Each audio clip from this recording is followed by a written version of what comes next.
This short video will demonstrate the proper procedures for establishing quality CAFS flows from the 2007 Kenworth Masterbody engines. This is not intended to constitute a comprehensive course on CAFS, nor will watching this video qualify you to pump or operate a CAFS line. You must become proficient through practice and demonstrate such through evaluation prior to using CAFS on an actual incident. As you know, these engines have a separate engine for the pump, which allows for pump and roll operations from the cab. The in-cab console has a remote start, a tank-to-pump valve control, and a throttle knob for pressure control. You can also enable the Class A foam system through a push-button operation ahead of the main control panel. The percentage of foam, however, can only be changed at the pump panel. As CAFS qualified individuals may not be working on the engine each day, the default setting for foam is 0.1%, intended for use only as a surfactant. Before moving from cab-based operations to the pump panel, you must remember to move the throttle enable switch from the in-cab position to the pump panel position. Prior to demonstrating the process from start to finish, let's look quickly at the outside panel and ports. The outside pump panel can be divided into two basic parts. The upper controls are primarily for flowing water and simple Class A foam, and the lower controls primarily govern CAFS operations. You will notice the only port valves on the panel are for the ports located on the panel, since all port valves on these engines are located at each of the port discharges.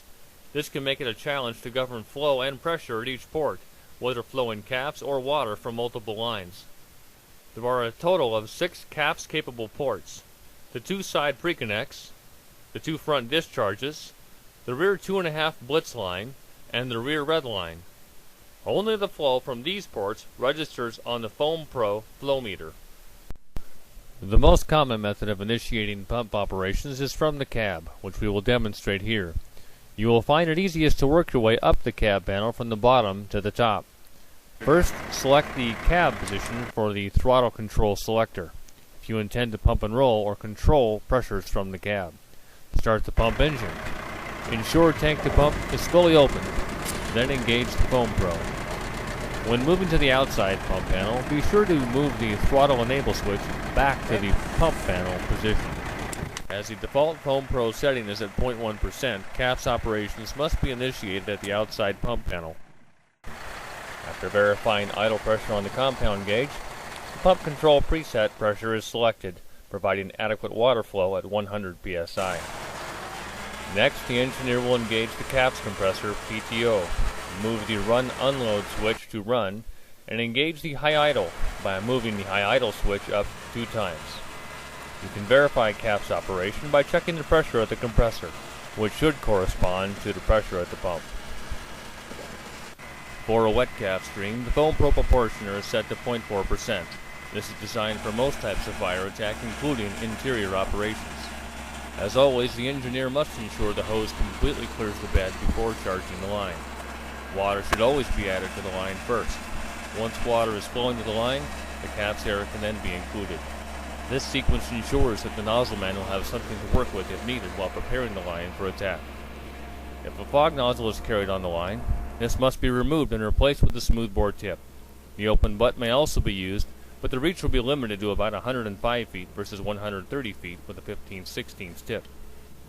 When both the nozzleman and engineer are ready, the line must then be flowed to allow the engineer to gate the flow down to between 90 and 100 GPM.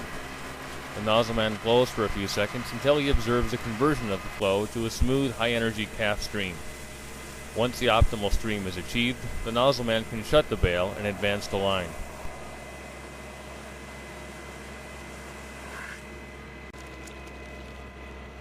You can see that a wet CAFS stream appears quite similar to a standard straight stream with Class A foam.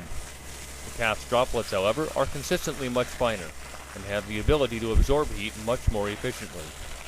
Knockdown is achieved rapidly and with less water, which means the initial attack engine can operate longer on tank water. Watch the conversion of the stream close up.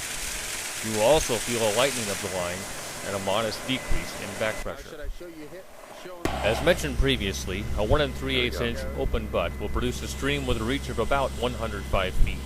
The use of a 15/16 tip will increase the reach to about 130 feet. For comparison, a standard fog nozzle flowing 150 GPM at 160 psi has a reach of about 140 feet. Dry calves, which should only be used for exposure protection and overhaul, requires a foam flow of a full 1%. As with wet calves, the engineer must coordinate flow with the nozzle man to obtain the desired consistency. For dry calves, water flow is gated down to only 50 GPM. When flowing from other than a side pre-connect, you may have to walk back and forth, or use a helper to obtain accuracy. Notice the effect on the stream, which becomes much lighter and loses much of its reach. The foam stream is now suitable for blanketing both vertical and horizontal surfaces. The duration of the blanket is dependent on the texture, porosity, and temperature of the underlying surface, as well as the external heat exposure. One of the most obvious advantages of CAFS is the weight and maneuverability of a charged line.